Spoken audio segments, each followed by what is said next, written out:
আলহামদুলিল্লাহ ওয়াসসালাতু ওয়াসসালামু আলা রাসূলিল্লাহ ওয়া বা'দ। একজন ভাই প্রশ্ন করেছেন, কবর জিয়ারত করার সময় হাত তুলে মোনাজাত করা যাবে কি?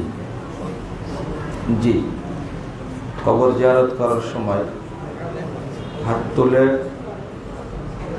মোনাজাত করা যাবে, দোয়া করা যাবে। এটা সহিহ মুসলিমের হাদিস, প্রথম খণ্ডের 131 পৃষ্ঠায় হাদিসটা পাবেন। রাসূল সাল্লাল্লাহু আলাইহি ওয়াসাল্লাম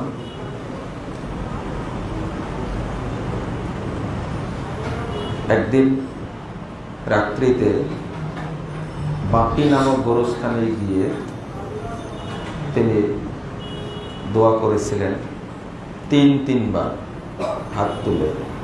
সাথে জিবরিল আমিন ছিলেন, জিবরিল আমিন হাত তুলেছেন এটা প্রমাণ পাওয়া যায় না।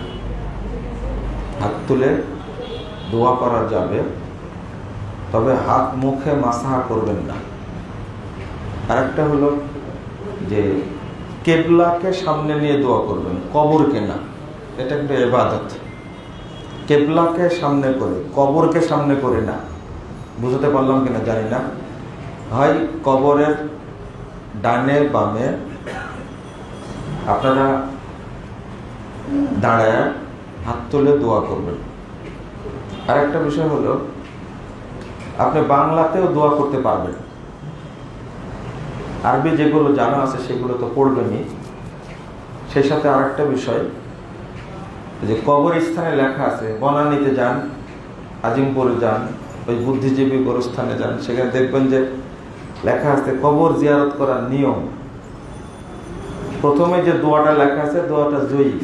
আমরা যেগুলো জানি সেগুলো জয়ীফ সব। সহিগুলো আমরা খুব কমই জানি। আসসালামু আলাইকুম ইয়া আহলাল কবুরে, তারপরে কি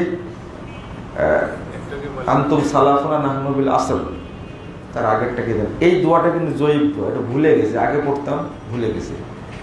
কিন্তু সহি দোয়া যেটা, আসসালামু আলাইকুম আলা আহলি দিয়ার মিনাল মুমিনিনা ওয়াল মুসলিমিনা নাসআলুল্লাহু লানা ওয়া লাকুমুল আফিয়া, এই দোয়াটা পড়বেন। আরেকটা দোয়া আছে, সহিটা পড়বেন। তারপর 3 বার সূরা ফাতিহা, 7 বার দরুদ, এগুলো সব বেদাত। আসলে আমরা ইবাদত শুরু করি বেদাত দিয়ে, শেষও করি বেদাত দিয়ে। তাতে মাঝখানে যে সুন্নাতটা করি সেটা বেদাতের কারণে কি হয়ে যায়? নষ্ট হয়ে যায়, বাতিল হয়ে যায়। এটা ইবলিশ শয়তান আমাদের পিছনে লেগেই থাকে। তো আপনাদের অনুরোধ করব যে সুন্নাত মোতাবেক সব কাজগুলো করবেন, বলেন ইনশাআল্লাহ। সুন্নাত মোতাবেক করবেন, আল্লাহ কবুল করবেন ইনশাআল্লাহ। তাহলে আবার কবরস্থান থেকে ফেরার সময় মানে পিছন হয়ে ফিরে না, ওই সামনের দিকে আস্তে আস্তে। এটা একবার পুরোটাই শিরক। এটা মানে ওই মাইয়েতকে সম্মান দিতে যেয়ে আপনি এতই সম্মান দিলেন যে আল্লাহকেও সম্মান দেন না অতটা। মসজিদ থেকে বেরিয়ে তো পিছন ফিরেতে চলে যাচ্ছেন, তাই না? কবর আপনার কাছে এত মর্যাদাপূর্ণ হলো যে কবরের পিছন দিকে সরছেন আপনি। তাই মসজিদের চেয়ে মাজারকে বেশি গুরুত্ব দেওয়া হলো না। এটা তো শিরকে আকবার। এটা কি শিরকে আকবার? আর শিরকে আকবরের ফলাফল হলো মুখরিজুন আনিল মিল্লাহ ওয়া খালিদুন মুখাল্লাদুন ফিন্নার। তওবাবিহীন মারা গেলে মানে ইসলাম থেকে বহিষ্কার আর চিরস্থায়ী জাহান্নাম। শিরক আকবার করে মারা গেলে ওকে জাহান্নাম থেকে বের করার শরীয়তে কোনো অপশন নেই। এটা খেয়াল রাখবেন। কবর জিয়ারতের অনেক বেদাত হয়।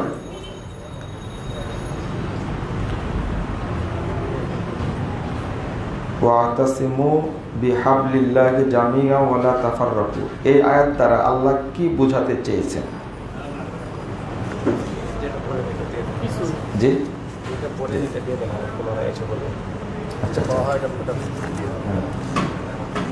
ওয়াতাসিমু বিহাবলিল্লাহি জামিআ ওয়া লা তাফাররাকু। দেখেন, ইরতিসাম একটা শব্দ, এখানে হাবলুল্লাহ একটা, জামিয়া একটা, ওয়ালা তাফাররাকু, 4টা বিষয় আছে। আমরা এই আয়াতটা পাঠ করি শুধু, কিন্তু মাঝখানে একটা জিনিস বলি না, সেটা হলো ওয়াতাসিমু বিহাবলিল্লাহ। এই হাবলিল্লাহর অনুবাদটা কিন্তু করি না। আমরা বলি শক্ত করে ধরো, ঐক্যবদ্ধ থাকো, বিভক্ত হয় না, এগুলোতে বেশি বলি। কিসের উপরে ঐক্যবদ্ধ থাকতে হবে সেটা কিন্তু বলি না। যেমন বাল্লিগু আন্নি ওয়ালাউ আয়া, একটা কথা জানা থাকলে পৌঁছা দিতে হবে, আল্লাহ রাসূল বলেছেন। মাঝখানে একটা জিনিস বাদ দিয়ে দিছি, কি পৌঁছা দিতে হবে সেটা বলিনি। এইটা না বলার কারণে এখন সবাই দায়ী হয়ে গেছে, মানে 3বার চিল্লা দেশে আমির হয়ে গেছে, কিন্তু কিচ্ছু জানে না, সে একজন দায়ী হয়ে গেছে। অথচ এখানে আসছে একটা শব্দ আন্নি, পৌঁছাও আমার পক্ষ থেকে। তাহলে একজন বিজ্ঞ আলেম না হলে দায়ী হতে পারবে? আন্নি আমার পক্ষ থেকে পৌঁছাও, এইটা যদি জানতো তাহলে জেনে দাওয়াত দিত। আর যারা এখন দাওয়াত দিচ্ছে সবাই কি মূর্খ, অধিকাংশ দায়ী কি মূর্খ। আর যারা দাওয়াত দিচ্ছে মূর্খদের মধ্যে যারা আলেম কিছু আছে, তারা কুরআন হাদিস না পড়ে যদি আন্নি আমল করতো, আমার পক্ষ থেকে বলো, যদি বলি মুজাফফরের পক্ষ থেকে কোনো দাম নাই, কিন্তু যদি বলি ওই জায়গায় রাসূলুল্লাহ সাল্লাল্লাহু আলাইহি ওয়াসাল্লাম বলেছেন, তবে তো তার দাম, তাই না? তো এই শব্দটাই বাদ দিয়ে দিছি। ঠিক ওয়াতাসিমু বিহাবলিল্লাহ, আমরা হাবলুল্লাহকে আঁকড়ে ধরবো। আল্লাহ নির্দেশ দেন ওয়াতাসিমু, তোমরা আঁকড়ে ধরো, বিহাবলিল্লাহ আল্লাহর রজ্জুকে আঁকড়ে ধরো, জামিয়া ঐক্যবদ্ধ হয়ে, ওয়ালা তাফাররাকু তোমরা কি বিভক্ত হয় না। এখানে আমাকে প্রথম দেখতে হবে যে হাবলুল্লাহ কিনা। হাবলুল্লাহ সরাসরি স্পষ্ট কথা হলো কোরআন এবং সহিহ সুন্নাহ। হাবলুল্লাহ মানে কি? কোরআন এবং সহিহ সুন্নাহ। এইটা হলে আমাকে আঁকড়ে ধরতে হবে, আর একাকী না। হাবলুল্লাহকে আঁকড়ে ধরতে বলছেন সবাইকে। তারপরের বাক্যটা হলো ওয়ালা তাফাররাকু, তোমরা দলে দলে বিভক্ত হয় না। এখন উল্টা হয়ে গেছে, উল্টা হয়ে গেছে, মানে হাবলুল্লাহকে নিয়েই সবাই দলে দলে বিভক্ত হয়ে গেছে। নাউযুবিল্লাহ, আস্তাগফিরুল্লাহ। যেখানে আল্লাহ বলছেন হাবলুল্লাহ ধরলে সবাই কি হবে? ঐক্যবদ্ধ হবে। আর এখন কুরআন হাদিস মানতে গিয়ে সবাই কি হয়ে গেছে? বিভক্ত হয়ে গেছে, উল্টা হয়ে গেছে না? এখন পুরোটাই উল্টা হয়ে গেছে। আল্লাহ বললেন ইকরা বিসমি রাব্বিকাল্লাযী খালাক, আল্লাহকে জানার জন্য পড়ো, আর আমরা আল্লাহকে ভোলার জন্য পড়ছি। একজন লোক মাস্টার্স পাস করে কি হচ্ছে? নাস্তিক হচ্ছে। ইংরেজি সাহিত্য পড়ে কি হচ্ছে? নাস্তিক হচ্ছে। তা আমরা হাবলুল্লাহ ধরতে গিয়ে যদি বেশি ধরে ফেলি, বুঝতে পারলে, যদি বেশি ধরে ফেলি আর যদি বিভক্ত হয়ে যায়, তাহলে কি হয়ে যাব? আমরা জাহান্নামের পথে চলে যাব। এখন আসুন যে ধরতে হবে কি করে, এই কথা আবার চলে যাবে মানহাজুস সালাফ। কোরআন এবং সহিহ হাদিস রাসূল সাল্লাল্লাহু আলাইহি ওয়াসাল্লাম এবং সাহাবায়ে কেরাম যেভাবে বুঝেছেন, ওইভাবে যদি বুঝি তাহলে আমাদের মধ্যে একতা সৃষ্টি হবে, বিচ্ছিন্নতা সৃষ্টি হবে না। যেমন আবু বকর, ওমর, উসমান, আলী রাদিয়াল্লাহু আনহুম, এই 4 জন শ্রেষ্ঠ মানুষ নবী রাসূলদের পরে। এই মানুষগুলো এক একজন কি এক একটা মাযহাব তৈরি করে গেছেন? না। একটু চিন্তা করেন, আবার সাহাবীদের মধ্যে যারা সাহাবী জান্নাতি, তাদের মধ্যে কোনো মাযহাব ছিল না। ইখতিলাফ থাকতে পারে কিন্তু ইখতিরাক হবে না। অর্থাৎ বোঝার চেষ্টা করেন, এটা খুব গুরুত্বপূর্ণ একটা প্রসঙ্গ। ইখতিলাফ থাকতে পারে। আমি একটা মাসালা বলে গেলাম, বাংলাদেশ জমিয়ত আহলে হাদিসের প্রেসিডেন্ট আব্দুল্লাহ ফারুক সাহেব, তিনি একটা মাসালা বললেন, হয়তো 2টা মাসালা ভিন্ন হয়ে গেল, এটা হতে পারে। তার অর্থ এটা না যে আমি আর একটা দল করে ফেলবো। না। সাহাবীদের মধ্যে ইখতিলাফ ছিল না? ইখতিলাফ ছিল, কিন্তু ইফতিরাক ছিল কি? দলাদলি ছিল না। এই রুল, এই নীতিটা অবলম্বন করলে আমাদের মধ্যে কোনো বিভক্তি থাকবে না ইনশাআল্লাহ। কোনো বিভক্তি থাকবে না যদি এই নীতিটা অবলম্বন করি। হ্যাঁ, ইখতিলাফ হতে পারে। আমরা শুনেছি, ছোট মানুষ তো, আমরা শুনেছি যতটুকু, সেটা হলো যে আহলে হাদিসদের মধ্যে বিভক্তিটা হয়েছে নাকি ওই দুই আজানের কারণে, মুনাজাতের কারণে বিভক্তিটা হয়েছে। নাউজুবিল্লাহ, নাউজুবিল্লাহ, আস্তাগফিরুল্লাহ। এটা মাসলাগত ব্যাপার। এই উদ্ধৃতি দিয়ে যদি ইখতিলাফ মানে ইফতিরাক হয়, বিচ্ছিন্ন হয়, তাহলে এটা দলালা, এটা ভ্রষ্টতা, অসম্ভব। এটা মাসালাগত দিক। এই কারণে বিভক্তি হতে পারে না, প্রশ্ন আসে না এখানে। কারণ সাহাবীদের মধ্যে ইখতিলাফ ছিল মাসালাগত, তাবেঈদের মধ্যে ছিল, তাবেঈদের মধ্যে ছিল। এমনকি বর্তমান যুগের কথা যদি বলি, 3 জনই মারা গেছেন। 98 সালে মারা গেছেন শেখ বিন বাজ, 99 সালে মারা গেছেন শেখ আলবানী, আর 2001 সালে মারা গেছেন শেখ উসাইমিন রাহিমাহুল্লাহ। তারা একই যুগে দীর্ঘকাল তারা এক দেশে অবস্থান করেছেন। মাসালাগত কত মানে ইখতিলাফ ছিল, কিন্তু তারা কি কখনো, এত বড় বড় আলেম হওয়া সত্ত্বেও তারা কখনো কি বিচ্ছিন্ন হয়েছেন? বিচ্ছিন্ন হয়েছেন না। আর আমাকে কেউ চিনেই না, আমার পাড়ার লোকই চিনে না। মনে করেন আমি একটা দল খুলে বসে আছি, কথা বুঝতে পারলেন না? আমি কত বড় আলেম চিন্তা করেন, আমার গ্রামের লোকই চিনে না, অথচ একটা দল খুলে বসে আছি।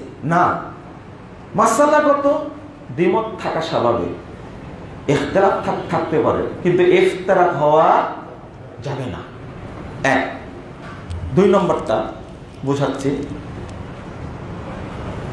3 যুগ অর্থাৎ 3টা স্বর্ণযুগের পরে দলাদলি হয়েছে, তাই না? 3টা স্বর্ণযুগের পরে দলাদলি। একটা হলো যেমন সুফিবাদ, প্রথম তৈরি হয়েছে পৃথিবীতে কি, এই যে প্রচলিত মতবাদের মধ্যে তৈরি সুফিবাদ, খারেজি, শিয়া, এর আগেই তৈরি হয়েছে। তারপরে রাফেজি, মুরজিয়া, মুতাজিলা আগে তৈরি হয়েছে। পরে তৈরি হলো 3টা স্বর্ণযুগের পরে তৈরি হলো আপনার দল, হানাফি, শাফি, মালিকি, হাম্বলি, সুফি, এগুলো তৈরি হলো। তো ইবনুল কাইয়িম রাহিমাহুল্লাহ বলছেন, ইন্নামা হাদাসাত হাদিহিল বিদআহ ফিল কর্নির রাবিআল মাজমুম, 2য় খণ্ডের 145 পৃষ্ঠা ইলামুল মুওয়াক্কিনের মধ্যে এসেছে যে এই দলাদলিটা তৈরি হয়েছে অভিশপ্ত, নিন্দিত যুগে, অর্থাৎ স্বর্ণযুগে তৈরি হয়নি। ওইটা যদি যারা সালাফি, যারা আহলে হাদিস, ওই দলা যদি আহলে হাদিসদের মধ্যে ভর করে, তাহলে আমাদের জন্য দুঃখজনক না কল্যাণকর? নিঃসন্দেহে দুঃখজনক। তো আমরা ইহতিসাম করব সবাই, আমাদের মধ্যে আকীদাগত কোনো তফাৎ নাই, আমূলগত কোনো তফাৎ নাই। আমাদের মধ্যে বিভক্তিটা, বাংলাদেশে বিভক্তিটা প্রথম বললো মাসালাগত। কি গত? মাসালাগত। যেমন একজন ফরজ সালাতের পরে মুনাজাত করেছে, তাকে আমি বের করে দিছি, বলেছে এ আহলে হাদিস না। আপনি কিভাবে বুঝলেন লোকটা আহলে হাদিস না? বলে দিলেন বেদাতি। বেদাতি বলতে হলেও তার মূলনীতি থাকা লাগবে। একজন আহলে হাদিসের মধ্যে 2-1টা ছোটখাটো বেদাত থাকা স্বাভাবিক না অস্বাভাবিক? এই যে এখন আসার সময় আপনারা তো অনেকে 2 হাতে মুসাফা করলেন না? কারণ ফতোয়া দিব আপনার বেদাতি বলে দেব, অথচ ওই লোকটা বেদাত এটা জানেই না। 2 হাতে মুসাফা করা যে, 4 হাতে মুসাফা করা যে বেদাত, ওই লোকটা জানেই না। তোকে বেদাতি বলে কি করবে না? নিজে পাপী হয়ে গেলাম না উল্টা?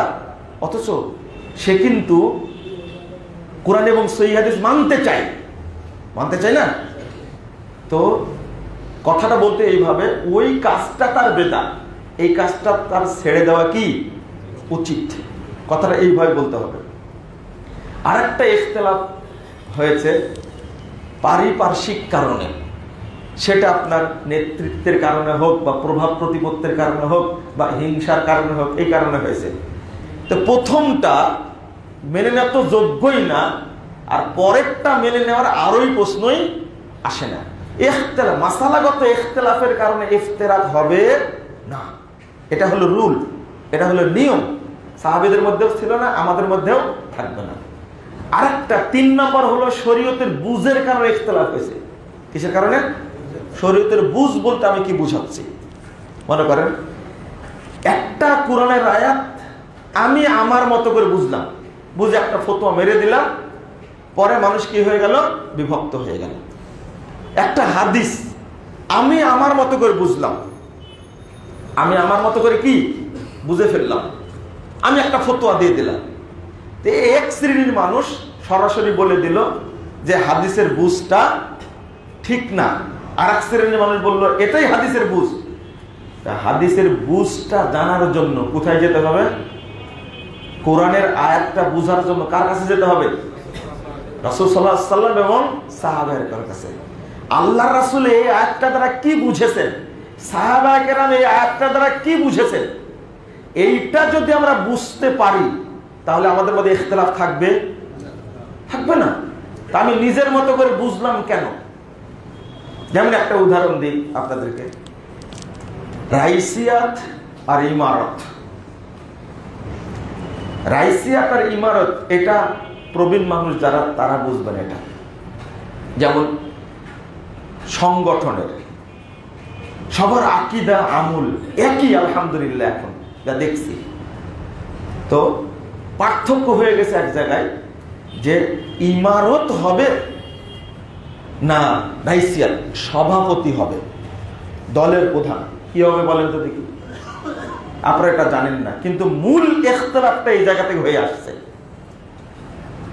হ্যাঁ, একজন ব্যক্তিকে সভাপতি আমির দুইটাই বলা যেতে পারে, পরিচালক মিনিং অর্থাৎ কি, সভাপতির অর্থ যদি করে আমির করে কোনো আপত্তি নাই, কিন্তু আমির যদি উল্লেখ করে সেইটা মানে খলিফা মিনিং হয় তাহলে জায়েজ না না জায়েজ? না জায়েজ। যেমন আমরা বারবার এই জিনিসটা নিয়ে একাধিকবার আলোচনা করেছি, যে আমির হদ কায়েম করতে পারবেন না তিনি বায়াত নিতে পারবেন না। যেমন বাংলাদেশে সভাপতি, বাংলাদেশ জমিয়ত আহলে হাদিসের পদ কি? সভাপতি না আমির। কিন্তু এই জমিয়তে আহলে হাদিসের পদ ইন্ডিয়াতে আমির, কিন্তু এটা কি জানেন আপনারা? এটা আমির। বলেন এই সভাপতি আর ইন্ডিয়ার আমির, এই দুইজন ভাব অর্থ এক না আলাদা? আপনারা কি জানেন? বুঝেন, এই জিনিসটা বুঝেন আগে, এক না আলাদা? ওখানে আমির হলেও কিন্তু মিনিংটা কি? সভাপতির। আর এখানে সভাপতি হলেও মিনিংটা কি? আমির। কেন? ইন্ডিয়ার আমির বলা হলেও, সংগঠন আমির বলা হলেও, একদিকে তারা বলে না আমরা হদ কায়েম করতে পারি, চোর চুরি করেছে হাত কেটে দেবে, জেনা করেছে কি করে রজম করে দেবে, এটা কি তারা পারে? না। তেমনি তারা আমির বললেও বায়াত কি নেই না। এবার বোঝা গেছে কথা? বাংলাদেশে সভাপতি বললেও কিন্তু তারা কি ওই খলিফার মতো দাবি করেন আমরা খলিফা? না, এটা কখনো না। আরেকটা দিক হলো, এখানে আগে গাছ হয় না আগে ডাল হয়? কি হয়? গাছ হয়। তো ডাল থেকে গাছ হয়, গাছ থেকে ডাল হয়। একটা মাসালা আমরা বিভিন্নভাবে বলি, এক একজন আলেম বলে, যতগুলো আহলে হাদিসদের মধ্যে সাংগঠনিক কাফেলা আছে, সংগঠন আছে, কাজ করে তারা বিভিন্ন সংগঠন গড়ে উঠতে উঠতে উঠতে এক সময় এটা কি হয়ে যাবে, গাছ হয়ে যাবে, তাই না? এটা কি কখনো সম্ভব বলেন তো দেখি? হ্যাঁ, সম্ভব এটা না। তো এইটাকে যদি আমরা মেনে নিই, আবার সবাই স্বীকার করে যে মাতৃ সংগঠন একটা কি বাংলাদেশ জমিয়তে আহলে হাদিস বলি, কিন্তু সবাই স্বীকার করি আলহামদুলিল্লাহ। কিন্তু মাতৃ সংগঠন বলার পরেও এর মায়ের আঁচলের তলে আসতে আমরা একটু বিব্রত বোধ করি। মনে বুঝাতে পারলাম না কথাটা? যদি আমাদের সবার দায়ী, আমি সাংগঠনিক কাজ করতে নিষেধ করি না, তবে একটা কথা বারবার বলে আসি যে আপনারা পরস্পরের প্রতি শ্রদ্ধা, সম্মান, ভালোবাসা, ভ্রাতৃত্ব, ওয়ালা এবং বারা রক্ষা করে কাজ করুন, তখন জায়েজ। কিন্তু একজন আরেকজনকে যখন হারাম, বেদাত, কাফের ফতোয়া দেবেন, তখন কি হয়ে যাবে? নাজায়েজ হয়ে যাবে। এটা এই জন্য আমরা অনুরোধ করি যে ঐক্যবদ্ধভাবে যদি কাজ করা হয় তাহলে আলহামদুলিল্লাহ আমাদের জন্য আগামী দিনে প্লাস পয়েন্ট হবে। প্লাস পয়েন্ট মানে কি? আজকে যদি আহলে হাদিসরা ঐক্যবদ্ধ থাকতো তাহলে ওই ভুলার মসজিদ ভেঙে দেওয়ার জন্য সাহস বেদাতিরা করতো না। করতো? কখনোই করতো না। নাটোরের মসজিদ পুড়িয়ে দিল, ফরিদপুরের মসজিদ পুড়িয়ে দিল। এই কয়েকদিন আগে সোনাতলা বগুড়ার একটা আহলে হাদিস মসজিদ, তৈরি করা মসজিদ ভেঙে দিয়েছে। কিভাবে? সিলেটের তাকওয়া মসজিদটা ভাঙতে গেল না? আলহামদুলিল্লাহ বহু মানুষ আছে আমাদের মধ্যে, প্রশাসনিক ব্যক্তি আছে, যিনি একটা ফোন দিলে ও বেদাতি মুইতে পায়খানা করে শেষ করে দিবে। আছে না এরকম ব্যক্তি? আলহামদুলিল্লাহ আছে তো। কিন্তু তারা বিব্রত বোধ করেন কোন জায়গায়? যে উনি কোন মানহাজের এটা আমার জানা নাই। তখন জিজ্ঞেস করতে হয় আব্দুল্লাহ ফারুক সাহেবকে যে ওদের কি অবস্থা, জানেই না তারা, অন্য মানহাজ গ্রহণ করে বসে আছে হয়তো বা। আমার ব্যক্তিগত একটা অবস্থান ছিল, আপনাদের সেটা বলি, আল্লাহ মাফ করুক, কথাটা এই জন্যই বলছি আলহামদুলিল্লাহ। আমি দাওয়াতকে অগ্রাধিকার বেশি দিয়েছি, সব সময় এখনো দিয়ে থাকি আলহামদুলিল্লাহ। যার কারণে আমি যখন একটা সংগঠনের কেন্দ্রীয় সভাপতি, তখন অধ্যাপক মোবারক আলী রহিমাহুল্লাহ, আল্লাহ তাকে জান্নাতুল ফেরদাউস দান করুক, আমিন ইয়া রাব্বুল আলামিন, তিনি প্রধান অতিথি, কোন জায়গায় প্রধান বক্তা, আর আমি প্রধান বক্তা। উনি প্রধান অতিথি, আমি প্রধান বক্তা। উনি প্রধান বক্তা, আমি দ্বিতীয় বক্তা, একই সঙ্গে আলোচনা করেছি আলহামদুলিল্লাহ। তিনি আমার জন্য দোয়া দিয়েছিলেন। আপনারা জানেন না, অনেকে জানেন না, ফেসবুকে ছবি টবি দিয়ে অভ্যাস তো, এই অভ্যাসটা আমার নাই। যখন তিনি স্টপ করেন তখন আমি দায়িত্বশীল। তিনি এত ভালোবাসা দিয়েছিলেন, দোয়া দিয়েছিলেন, আমি পরিচয় দিলাম। আমি বাংলাদেশ আহলে হাদিস যুব সংঘের কেন্দ্রীয় সভাপতি। তিনি বুকে জড়িয়ে ধরে বক্তব্য শুনে তিনি আমাকে দোয়া দিয়ে দিলেন। আমি দেখা করতে গেলাম স্টক করার পরে, আমার ছোট ভাইয়ের সাথে ছিল একজন মুরব্বী, বড় একজন আলেম, প্রবীণ আলেম। আমি তাকে দেখতে যাব না, স্টক করেছেন, শুনেছি, দেখা করতে গেছি, কেউ জানে না আমি দেখা করতে গেছি। আপনারা জানেন না, মৃত্যুর আগেও এক সপ্তাহ আগে তার সাথে দেখা করতে জানি, কথা বলতে পারেন না তখনও। তো এইটা আমি এজ এ আহলে হাদিস, আমার স্যার প্রফেসর শামসুল আলম, বাংলাদেশ জমিয়তে আহলে হাদিসের কি সাবেক প্রাক্তন সভাপতি, আল্লাহু আকবার, তিনি জানেন আমি অনার্সে পড়ছি, মাস্টার্সে পড়ছি তার সঙ্গে। তিনি একটা সংগঠনের সভাপতি, আমি একটা সংগঠনের বড় দায়িত্বশীল। স্যারের কাছ থেকে কোনো দিনই আমাকে হিংস দেওয়া, ঠেলা মারা, কথা বলা, ঘুঁতা দেওয়া, এগুলো কোনোদিন, আল্লাহর কসম কোনোদিন পাইনি আলহামদুলিল্লাহ। বরং এটা স্বীকার করতেই হবে আমাকে। বরং তার বাসায় গেছি যখন, তখন লাইব্রেরি জায়গা করে দিয়েছেন, কথা বলেছেন ঘন্টার পর ঘন্টা। আমি স্যারকে শুরু থেকে যেমন শ্রদ্ধা করি, এখনো শ্রদ্ধা করি আলহামদুলিল্লাহ। শুধু তাই না, পিএইচডির সময় আমার এই বাপ বেটা দুইজন, মাসুদ স্যার এবং আলম স্যার দুইজন যে সহযোগিতা করেছে, আমি যেমন আমার মন যেমন ছিল, আব্দুল্লাহ ফারুক সাহেব আজকে জমিয়তের প্রেসিডেন্ট, কিন্তু আগে তার সাথে কত প্রোগ্রাম করেছি, আমি দায়িত্বশীল, তিনি দায়িত্বশীল, একসঙ্গে প্রোগ্রাম করেছি। খুতবা দিয়েছি ভাষণ থেকে, আমি খুতবা দিয়েছি শরীটুলাতে, খুতবা দিয়েছি মালিটুলাতে, আলহামদুলিল্লাহ কত মসজিদে খুতবা দিয়েছি আমি, কেউ জানতেই পারেনি। আমার মনে হয়, এটা আমার ব্যক্তিগত বক্তব্য, সকল দায়ীকে উচিত যে আহলে হাদিস কিনা, সালাফি মানহাজের কিনা, আহলে হাদিস মানহাজের কিনা, এইটাকে প্রাধান্য দেওয়া উচিত বলে আমি মনে করি। তাহলে আমরা সবাই ঐক্যবদ্ধ হতে পারবো ইনশাআল্লাহ। আল্লাহ আমাদের তৌফিক দান করুন, আমিন ইয়া রাব্বাল আলামিন। অনেক কথা বলে ফেললাম, আচ্ছা সংক্ষেপে বলি। ইসলামী ইন্স্যুরেন্সে কি ড্রাইভারের চাকরি করা যাবে কিনা? না, যাবে না।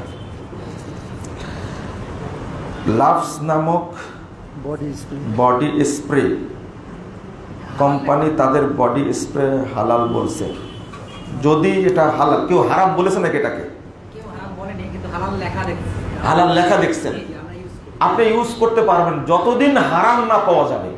যেমন আমরা একটা মাঝখানে ফতোয়া দিয়েছিলাম যে পেপসি, কোকা-কোলা সব খাওয়া হারাম, কিন্তু যদি ওই জায়গায় আমি হারাম না পাই, হালাল হারামের ফতোয়া কিন্তু জটিল ফতোয়া, এটা জানেন।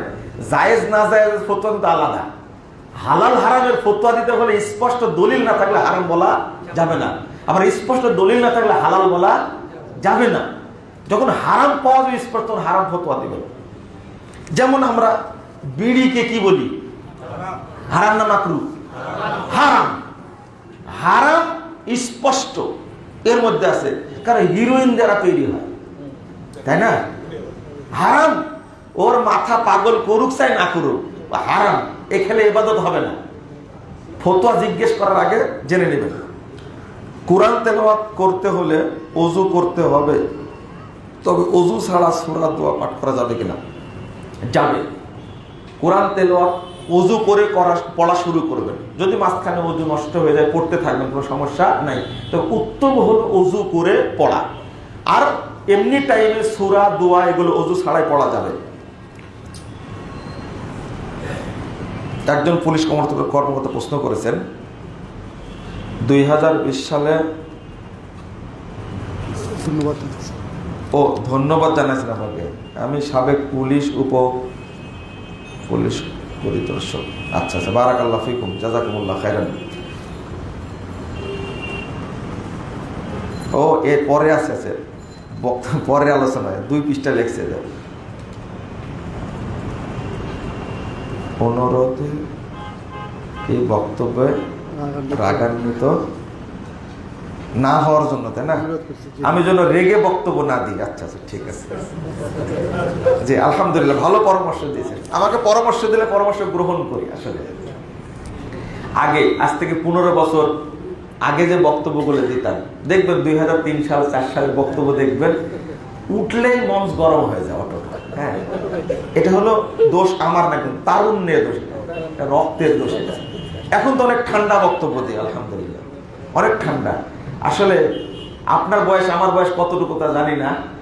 এই আরো বয়স যখন হালকা হবে, তখন মানে হালকা বলতে মানে আবার যদি শরীর ভারী হয়ে যায়, তখন দেখবেন যে বক্তব্য এমনি কি হয়ে গেছে, ঠান্ডা হয়ে গেছে।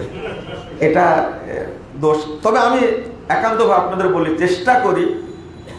চেষ্টা যদি না করতাম তাহলে কিন্তু গাই বাছুর মিলে পৃথিবীতে আলোচনা যেতে পারতাম না। গাই বাছুর বলতে বুঝাচ্ছি উস্তাদ শাগরিদ। একটা জাকির নায়েক বলছেন যে এই মুজাফফর হলো আমার পৃথিবীর সবচেয়ে কি অল্প বয়সী আলোচক। আমি কথা মেপে বলার চেষ্টা করি আগে থেকে, কিন্তু আমার কিছু বক্তব্য মানুষ নিয়ে বেশি ঘুষা মাজা করে। জাল হাদিসের কবল রাসূল সাল্লাল্লাহু আলাইহি ওয়াসাল্লাম, এই বইটা বের হওয়ার পরে কোনো বেদাতের ঘুম নাই, হারাম হয়ে গেছে। তারপর ভ্রান্তির বেড়াজালে একামতের দিন, এই বইটা লেখার কারণে আমাকে জেলখানায় পুরে দিল জঙ্গি বলে, তাই না? এটা তাদের কৌশল ছিল। আল্লাহ আমাকে হেফাজত করেছেন, আলহামদুলিল্লাহ। তো এদের পরিকল্পনাই হলো, যেমন 28 সেকেন্ডের একটা বক্তব্য ছেড়ে দিল, আগে কি পরে কি সেটা দেখার বিষয় না, ছেড়ে দিয়ে আমাকে বিপদে ফেলে দিল। হয়তো এখানে কল্যাণ ছিল, আল্লাহ কল্যাণ রেখেছিলেন, তাই লাল ঘরে নিয়ে গেছিলেন আমাকে, এটা হতেই পারে। কিন্তু আমার ক্ষতি করেছে বলে আমার মনে হয় না। ভ্রান্তির বেলা দিলে একামতের দিন বই পড়ে আলহামদুলিল্লাহ, একজন 85 বছরের বৃদ্ধ মানুষ, 85 বছরে, গত পরশুদিন আমাকে ছোট্ট কাগজে লিখে দিয়েছে, আমার জীবনের মূল পরিবর্তন তাওহীদ গ্রহণের জন্য আপনার একটা বই কাজ করেছে, আলহামদুলিল্লাহ। মানধারবান্ডি পীরের মুরিদ, ও মুশরিক ছিল, সে একটা বই পড়ে চেঞ্জ হয়েছে।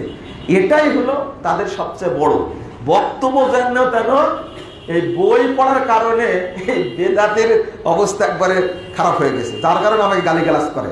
তবে শান্ত থাকার চেষ্টা করে, আমার জন্য দোয়া করবেন। মাঝে মাঝে খেপায় দেন যে কি করবেন।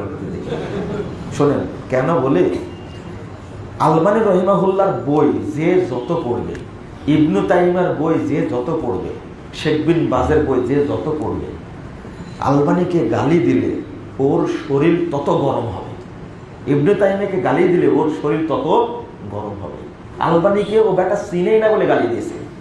যদি বলে জাকির নায়েককে ইহুদি খ্রিস্টান দালাল, আপনি জাকির নায়েককে বুঝেন না, তো আমি তো বুঝি।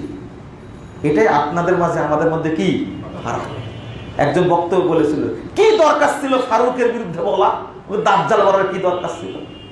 খুব একটা ওসিয়ত করে দিল আমাকে, আমার মুখ দিয়ে বেরিয়ে গেছে, যেখানে কল্যাণ রাখছে। আমি বলে 4 মাস জেল খাটছে ভালো, কিন্তু এই বক্তব্যের কারণে কয়েক লক্ষ মানুষ ওই আকীদা পেয়েছে, উপকৃত হয়েছে, আলহামদুলিল্লাহ। ওই বুড়ির গাছ ফেলে দেওয়ার কারণে তো বক্তব্যটা, বুড়ির গাছ বুঝতে পারছেন কোথাকার, ওই তায়েফে এই বক্তব্যটা দিয়েছিলাম। এই বক্তব্য দিয়ে সারা পৃথিবীতে বাংলা ভাষাভাষী বহু মানুষকে আল্লাহ হেদায়েত দান করেছেন, আলহামদুলিল্লাহ। তাতে আমার ক্ষতি হয়নি, আলহামদুলিল্লাহ, লাভ হয়েছে। এক ভাই ফজরের সুন্নাহ নিয়মিত ফজরের জামাত শেষ করে দাঁড়িয়ে যায় এবং পরে সুন্নাহ সালাত আদায় করে, তাতে কি সমস্যা? নিয়মিত, হ্যাঁ, হাদিস আসছে 1287 নম্বর হাদিসটা পড়ে দেখবেন আবু দাউদের মধ্যে। মানে পরেও পড়ে নেওয়া যাবে, জায়েজ আছে, কিন্তু এটা নিয়মিত সুন্নাহ হিসাবে গ্রহণ করা যাবে না। কোনোদিন ছুটে গেছে পড়ে নিলেন, সমস্যা নাই। এই সুন্নাত কিন্তু সূর্য ওঠার পরেও পড়া যেতে পারে, যদি মনে করে যে পরে পড়বো, এটাও জায়েজ আছে। শেখ, তালেবানের আনুগত্য করা কি ফরজ?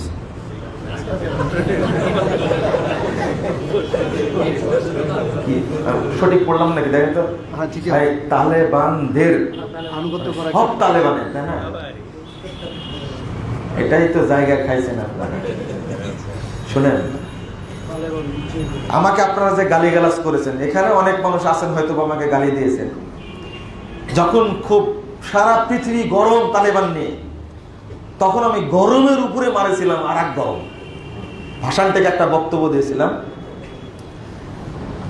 সুফি মতবাদের উপরে। সেখানে আপনারা পরেই বলেছেন, আমার একান্ত কাছের মানুষ, খুবই একমাত্র খুব কাছের মানুষ, তিনি আমাকে বললেন বক্তব্য শুনে, এই মুহূর্তে আপনার এই খুতবাটা দেওয়া উচিত হলো না। আমাকে ফোন দিয়ে মেসেজে এমন গালিগালাজ করেছে, বাংলাদেশের সব আহলে হাদিস নাকি তালেবানের পক্ষে, শুধু মুজাফফর তালেবান বিরোধী। এ কি খাইছে? আমি যে বক্তব্য দিয়েছি তালেবান সম্পর্কে, এটা আপনার বুঝতে 10 বছর লাগবে। 10 বছর পরে বলবেন যে মুজাফফর যে বক্তব্য দিয়েছিল, তার মধ্যে একজন ব্যক্তি এখানে বসে আছে, ওই যে দেখতে পাচ্ছি, উনি আমাকে ফোন দিয়ে এই কথাটাই বলেছেন। হ্যাঁ, আমাদের খালেদ ভাই ফোন দিয়ে বলেছেন যে সব আপনার বিরোধী। এখন আমার আত্মীয় স্বজন সবাই ফোন দিয়ে বলে যে মুজাফফর কি শুরু করেছে। কেন? আপনারা না বুঝাইতে ধন্যবাদ দিয়ে দিলেন। ধন্যবাদ দেওয়ার পরে কি হলো? আমার মনে আছে 1998 সালে এই তালেবান জামিলুর রহমান, শেখ জামিলুর রহমান, আল্লাহ তাকে শাহাদাতের মর্যাদা দান করুক, প্রথম যে পানশির এলাকা দখল করে, সেই সময় দখল করে প্রথম এরকম বড় বিখ্যাত সালাফি আলেমকে ব্রাশ ফায়ার করে তালেবানরা হত্যা করেছিল। আপনারা এই খেতা জানেন, এই ইতিহাস জানেন? জানেন না। তারপরে এবার যখন আসলো, ওরা 15 আগস্ট ক্ষমতা দখল করলো। 28 আগস্ট শেখ মুতাওয়াক্কিল তাকে গুম করলো, আর তাকে 5 আগস্ট হত্যা করলো তার বড় ছেলে সহ, টুকরো টুকরো করে কেটে হত্যা করলো। এরা কি সালাফি মানহাজের? বলেন দেখি, তালেবান কি সালাফি মানহাজকে মেনে নেয়? এরা হলো সুফি আকীদার লোক, মানহাজে দেওবন্দি। আর আপনি তাদের পক্ষে ভোট দিলেন, আমরা মেনে নিলাম। বাংলাদেশের সবাই যদি তালেবান হয়ে যায়, তবু বলবো তালেবান সুফি মতবাদের এই মতবাদটা হলো কুফরি মতবাদ। সালাফরা সুফি মতবাদকে গ্রহণ করেননি, সুফি মত হারাম। আমি মুজাফফর একাই বলবো, তালেবানরা যতদিন সহি আকীদা গ্রহণ না করবে, সালাফি মানহাজকে গ্রহণ না করবে, ততদিন তার পক্ষে একটা শব্দ, একটা অক্ষর ব্যয় করবো না ইনশাআল্লাহ। এটা কথা আমার জেনে না, আমার ব্যক্তিগত একটা মন্তব্য। এটা আজকে প্রায় 12-15টা মাদ্রাসা বন্ধ করে দিয়েছে। যখন আমেরিকা ছিল তখনই তালেবানরা আহলে হাদিস আলেমদেরকে, সালাফি আলেমদেরকে মসজিদে যেতে দেয়নি। আমার সাথে দ্বন্দ্ব হলো আকীদার দ্বন্দ্ব। তালেবানি রাষ্ট্র আফগানিস্তান হয়েছে, পাকিস্তান হোক, ইন্ডিয়া হোক, আমার যায় আসে না। আলোচনা করলো কার সাথে? কি সৌদি আরবের সাথে আলোচনা করেছে না কাতারের সাথে আলোচনা করেছে? কাতারের সাথে সৌদি আরবের সম্পর্ক আছে? নাই। তাহলে তালেবানকে আপনি কি মনে করলেন? কোন আকীদার মনে করলেন তাদেরকে? অসম্ভব। আগে জ্ঞান অর্জন করেন, আগে পড়াশোনা করেন, তারপরে কথা বলার চেষ্টা করবেন। আর বলতে আনুগত্য করা যাবে কিনা, তাই না? আজকে কিছু মানুষ খুব প্রশংসা করলো হেফাজতের, তাই না? আমি সিলেটে গেলে আমাদের পোস্ত করে বসলো, আমি শুধু বললাম তাদের সহযোগিতা করবো কেন? আরে হেফাজতের লোকজনই ভুলার মসজিদটা ভেঙে চুরমার করে দিল, আর স্ট্যাটাস মারলো ওটা মসজিদ ছিল, তার প্রমাণ নাই। ব্যাপক মেম্বার ছিল, তুমি দেখো নি ওখানে? ওখানে মানুষ সালাত আদায় করে।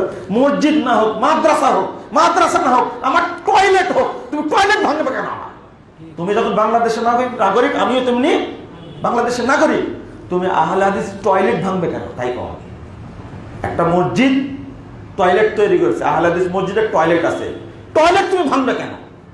মসজিদ বাদ দিলাম, মাদ্রাসা বাদ দিলাম, এই সাহস তোমার কোথায় থেকে হলো? তুমি কোনোদিন গানের কনসার্ট ভেঙেছ? আজকে যদি আমার আব্বার কাছে গল্প শোনা, আজকে যদি ডক্টর আব্দুল বারী রাহিমাহুল্লাহ বেঁচে থাকতেন, তোমার 12টা বাজায় ছাড়তাম। আজকে আমাদের কিছু করার নাই। তাই আমার আব্বা বলেন যে মসজিদ ভেঙে দিয়েছিল, ডিসি সাহেবকে ঢাকা থেকে ফোন দিয়েছে, রাজশাহী জামির একটা মসজিদ ভেঙে দিয়েছিল।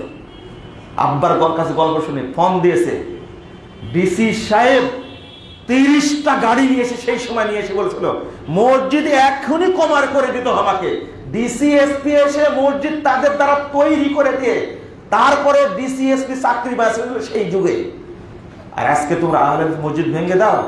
আহলে হাদিস আলেম উলামা, আহলে হাদিস দায়িত্বশীল প্রশাসন অনেক আছে, কিন্তু এখন তারা ওই রকম সিংহের মতো ভূমিকা পালন করতে পারে না। তোমরা আজকে আহলে হাদিস ব্যক্তিকে মসজিদে আমিন বললে গলা ধাক্কা দাও, তাকে একজন লোকের বাবরি কেটে দিয়েছিল। বাবরি ঠিক একই অবস্থা ঘটনা ঘটছিল। বাবরি রাখা আল্লাহ রাসূল রেখেছেন, অনেক মানুষ রাখে, এই বাবরি কেটে দিয়েছিল রাজশাহী মানিকশালের বাজারে। এটা আব্বার কাছে গল্প শুনেছি। আপনি কি বলবেন? এক টেলিফোনের কারণে। কিসের বাবরি কাটা? তিনি বলেছেন না, আরে বাবরি কাটেনি তো, আল্লাহ নবী রাসূল কাটছে। ভাষাটা দেখছেন? যারা আমিন বলার কারণে মসজিদে ঢুকতে দেয় না, ওরা শুধু ওই ব্যক্তির বিরোধী না রাসূলের বিরোধী? রাসূলের বিরোধী। রফুল আযান করার কারণে মসজিদে ঢুকতে দেয় না, ওরা ব্যক্তি বিরোধী না, সরাসরি মুহাম্মদ রাসূল সাল্লাল্লাহু আলাইহি ওয়াসাল্লামের বিরোধী। এটা বুঝতে হবে আগে। অতএব বন্ধুরা আমার, আকীদা শিখুন, বুঝা শিখুন। ছেলে মেয়েরা কিভাবে তাদের বাবা মাকে সঠিক পথে আহ্বান করবে? যাক, ছেলে মেয়েরা কিভাবে তাদের বাবা মাকে, উল্টা হয়ে গেল না, বাবা মা কিভাবে ছেলেদেরকে সঠিক পথে নিয়ে আসবে না, এখন বর্তমান প্রশ্নটা এটাই। অনেক মা বাপ শিরকের সাথে জড়িত, মাজার মোজার পীরের মুরিদের সাথে জড়িত, তাদের কিভাবে নিয়ে আসবে? প্রথম কথা, তাদের নসিহত করবেন। 2 নম্বর, দোয়া করবেন। বেশি কড়াকড়ি করবেন না, গালিগালাজ করবেন না, ঠিক আছে? যে সকল ডাক্তার অযথা টেস্ট এবং সিজার করতে বাধ্য করে, আমরা তাদের কাছে জিম্মি, তাদের নসিহা করেন।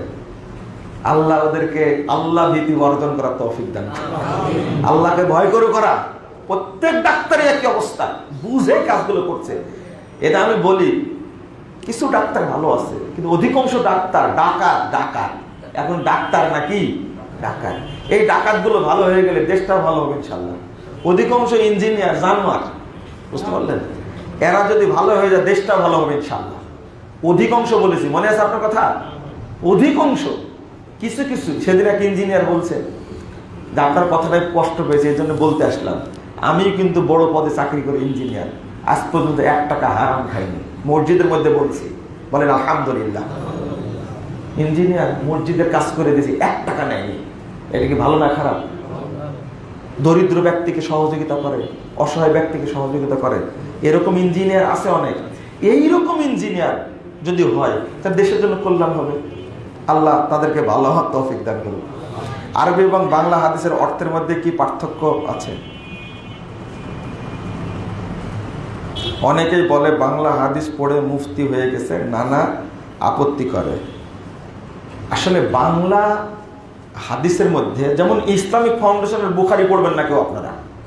এই যে শামীম আফজাল নামে এক ভণ্ড, এ যা সর্বনাশ করে গেছে বুখারি, তা আপনি কিভাবে বুঝবেন? শামীম আফজাল মরে গেছে, এই লোকটা যে বুখারিকে শেষ করে গেছে, আপনি কিভাবে বুঝবেন? আপনি পড়েননি তো? আমার তো পড়া আছে। প্রত্যেকটা জায়গায় হাদিসকে ঠেলা দিয়ে পরিবর্তন করে দিছে।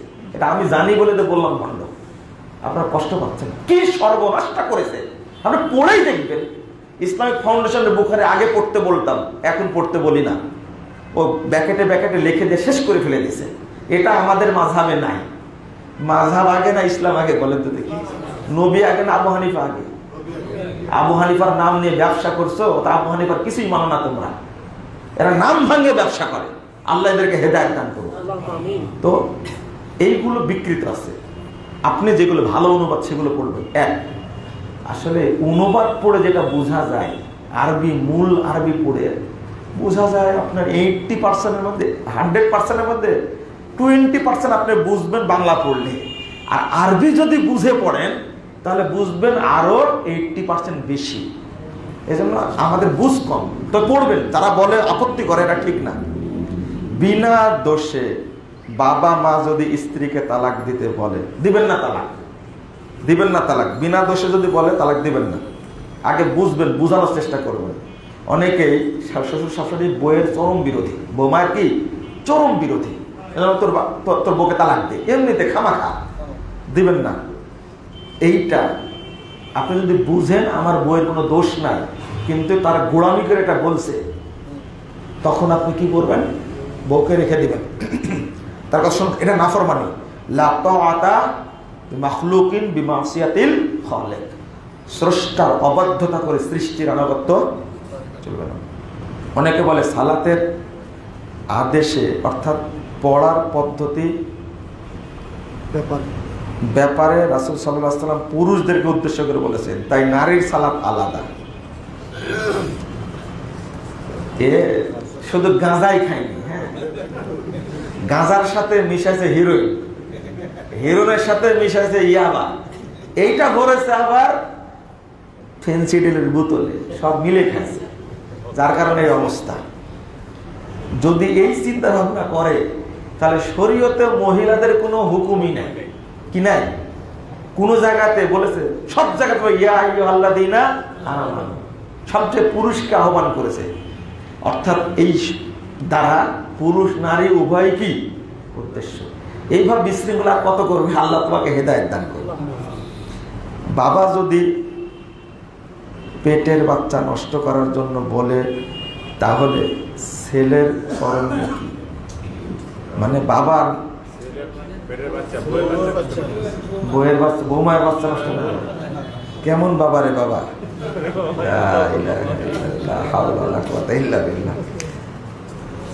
মানা যাবে না এটা। তাহলে এটাও তো বাপের কথা, তাই না? এটাও অবাধ্যতা, আল্লাহর অবাধ্যতা।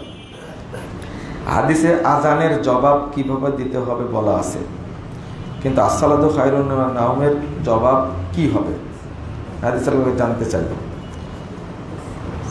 আসসালাতু খায়রুন নাওম, আসসালাতু খায়রুন মিনান নাওম, এই জবাবে এটাই বলতে হবে, কিন্তু প্রচলিত আছে কি সদ্দাক্তা ও বাররতা, সদ্দাক্তা ও বাররতা, এটা বলা যাবে না। এটা বেদাত, সব জায়গাতে বেদাত তৈরি করে দিয়েছে তো সুন্নাতকে ধ্বংস করার জন্য। বিতের সালাত 1 রাকাত পড়লে বলে 1 রাকাত কোনো সালাত নেই। রাসূল সাল্লাল্লাহু আলাইহি ওয়াসাল্লাম 2 রাকাত সাথে 1 রাকাত মিলিয়ে 3 রাকাত বেতের পড়তে বলেছেন। আসলে এখানে যদি বলি গাঁজা খেয়েছে তাহলে বড় একটা অপরাধ হয়ে যাবে, কারণ এই 1 রাকাত বেতেরকে ধ্বংস করার জন্য উপমহাদেশে এমন কোনো হানাফি নাই যে এর পিছনে সময় ব্যয় করেনি। একবারে বড় টুপি থেকে ছোট টুপি পর্যন্ত সবাই উপমহাদেশ থেকে 1 রাকাত বেতের নষ্ট করার জন্য যে পরিশ্রমটা করেছে, শুধু উপমহাদেশ না সারা পৃথিবী থেকে। অথচ এত প্রশ্ন কেন?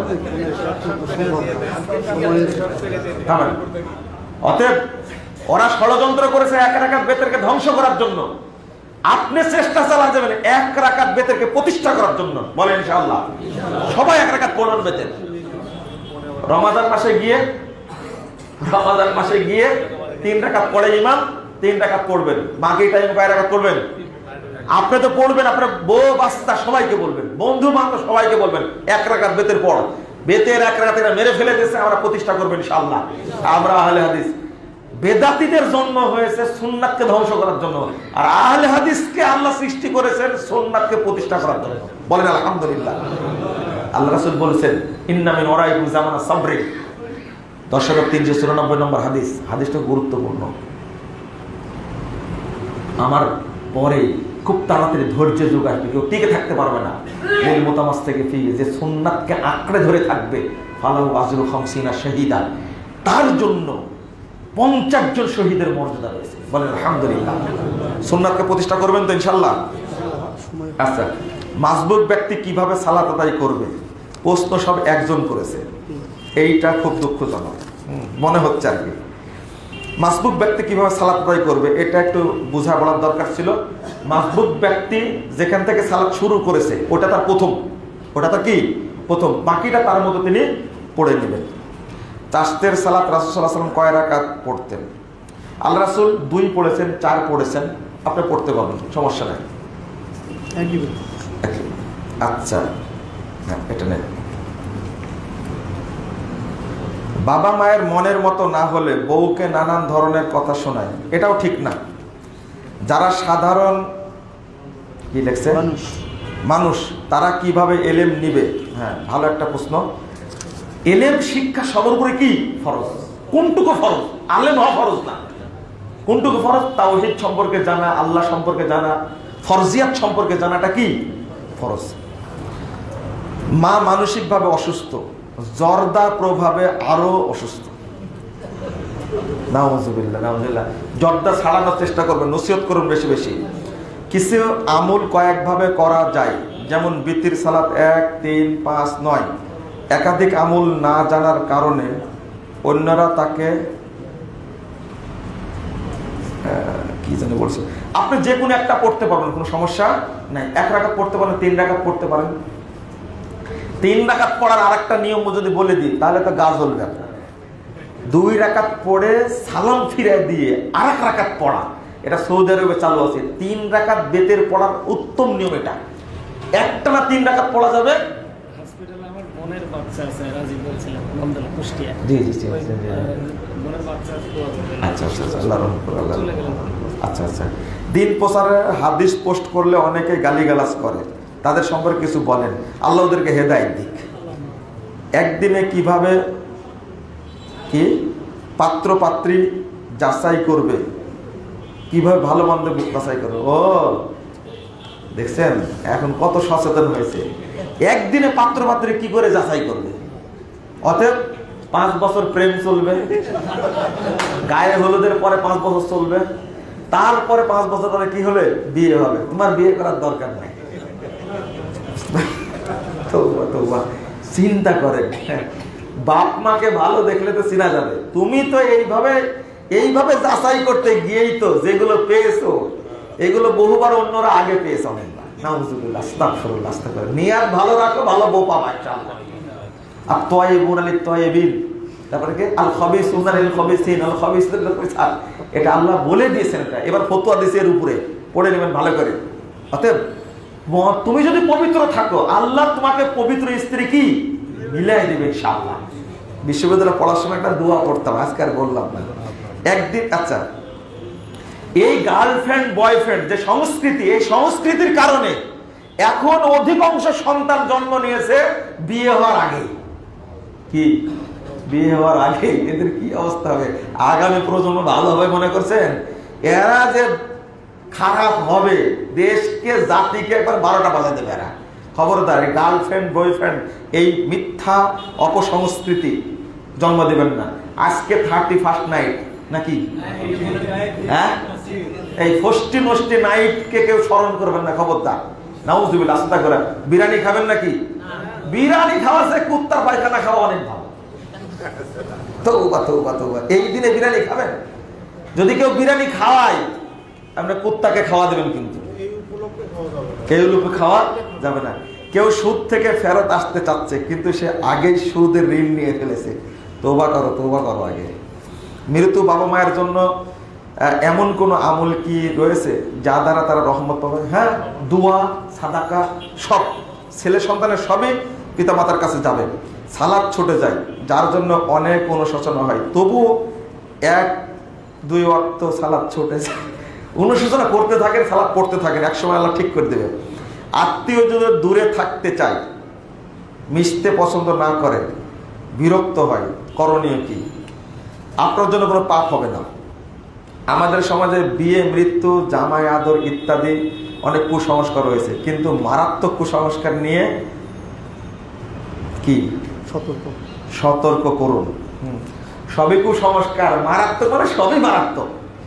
যেমন বউটাকে একবারে উলঙ্গ করে বসায় সবার কাছে বিক্রি করে দিল, যত লোক বিয়ে খাতে আসছে সবাই দেখছে, তাই না? মানে বউ বিক্রি করে দিয়ে টাকা তোলা, দাম তোলা, এর রুচি আছে বলেন তো দেখি? এই লোকের রুচি আছে? বউকে যদি ওপেন করে দিয়ে সবাইকে দেখার ব্যবস্থা করে, এর রুচি আছে? ওর বউ খারাপ, এও খারাপ, আল্লাহ হেদায়েত দান করুন। বন্ধুদের মধ্যে কেউ কেউ মিথ্যা সন্দেহ করে, ভুল বুঝে। বন্ধু, ভালো বন্ধু হলে সন্দেহ করবে না। মৃত ব্যক্তির জন্য সমাজে মিলাদ, চল্লিশা ইত্যাদি করা হয়, এগুলো হারাম। আমরা অন্যায় পাপ করে অনেক ঘৃণা বোধ করি, তবুও বারবার সেই গুনাহ করি। তওবা করেন বারবার, খাঁটি তওবার সংজ্ঞা জানেন না? তোমার তওবার একটা বক্তব্য আছে, তওবাটার বক্তব্যটা শুনে নিন, তওবার বক্তব্যটা শুনেন, তওবাটা বুঝে নেন, তারপর অনুশোচনা কাকে বলে বুঝবেন। যাদের বাবা রাগী, খোঁটা দেয়, এই একই প্রশ্ন করেছে। ফিতনা এবং ফিতনাবাজ কি? ফিতনা আর ফিতনাবাজ, যে ফিতনা সৃষ্টি করে সে ফিতনাবাজ, তাদের থেকে দূরে থাকার চেষ্টা করবেন। কেউ যদি 5 বছর পর বা কয়েক মাস সালাত কিছু ওয়াক্ত ছুটে গিয়েছে, সেগুলো নাকি কাজা করতে হবে না। এই উমরি কাজা শরীয়তে কোনো ভিত্তি নাই। তওবা করবে। কি করবে? তওবা করবে। তবে সিয়াম এবং যাকাত যদি ছুটে যায়, যদি নিজেকে মুসলমান মনে করে যে 5 বছর 10 বছর আগে মুসলমান ছিলাম, বাকি 10 বছরের সিয়াম, বাকি 10 বছরের সালাত কিন্তু আদায় করা লাগবে। সিয়াম না, সিয়াম আর কি যাকাত, সিয়াম আর যাকাত। সালাত না পড়লে তওবা করে নেবে, সমস্যা না, আল্লাহ মাফ করে দেবে। কিন্তু বিগত 10 বছরকে মুসলমান যদি দাবি করে, আর যদি মনে করে আগে মুসলমান ছিলাম না, এখন থেকে মুসলমান হলাম, তাহলে আর নামাজ পড়া লাগবে না, যাকাত দেওয়া লাগবে না, রোজা করাও লাগবে না। কিন্তু যদি মুসলমান মনে করে, কারণ হলো যদি মুসলমান না করি, এই 10 বছরে যখন বাচ্চা কাচ্চা হয়েছে ওইগুলো কি ছিল তাহলে? এটা ধরাই দিলাম। কিন্তু আপনি মুসলমান যদি মনে করেন, তওবা করবেন সালাতের জন্য, সিয়ামের জন্য আর যাকাতের জন্য কি তওবা করে লাভ নাই। 10 বছর পরে এখন টাকা আপনার বেশি হয়েছে, যাকাত আপনার দিতেই হবে। সিয়াম 10 বছরের সিয়াম নষ্ট হয়ে 10 মাস, তাই না? কয় মাস? 10 মাস। আপনি যদি 1 বছরের সিয়াম রাখেন তাহলে 1 বছরে 10 মাস কভার হয়ে যাবে, তাই না? 10 মাস কভার হবে না 1 বছরে? 10 মাস সিয়াম রাখলে 10 বছর সিয়াম হয়ে গেল। তাহলে 10 মাস 1 বছর না রাখে 5 বছর টার্গেট নেন, 5 বছর রাখেন আপনি।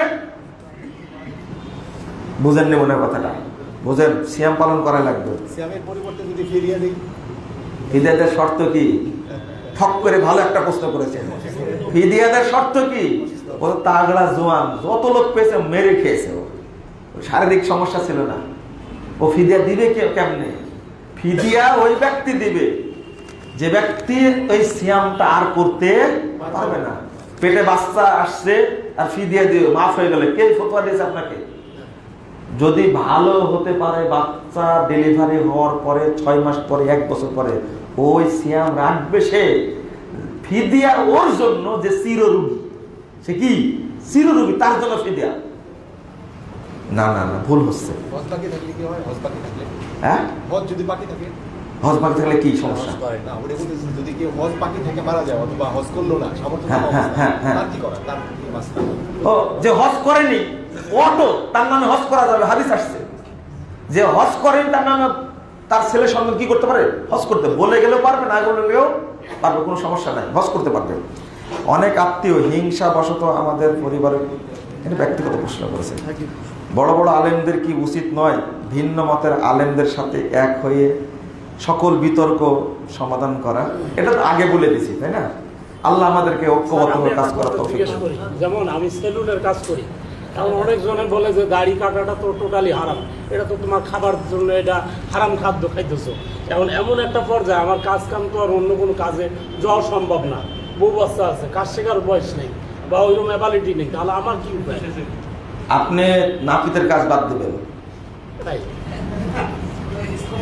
আপনাকে পরামর্শ দেব অন্য কোনো কাজ করে খান। স্কোপ নাই মানে কি? আপনার শরীরে শক্তি আছে তো, এরপরেও যদি না পান তো ভিক্ষা করবেন। কিছু যদি না করতে পারেন, কিন্তু দাড়ি কেটে আপনি ভাত খায়েন না। স্যার আমি তো জোর করে আনি না স্যার, আমার কাছে আসে। আপনি বলবেন যে আমার কাছে কাটেন না, অমুকের কাছে কাটেন, ঠিক আছে? যা যা বললাম ভালো।